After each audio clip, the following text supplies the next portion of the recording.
You can auto remove the video background in your video footage or clips in Capcut Mobile completely for free tutorial. If this helped, drop a like, share the video, and subscribe for more. Presets and effects for life, click the link down below and enjoy the tutorial.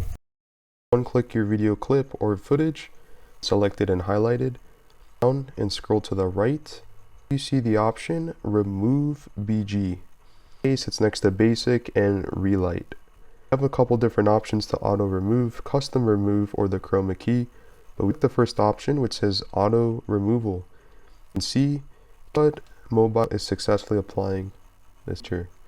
To load, you can even choose to stroke whatever it is you want to remove or separate your subject from the video background for free.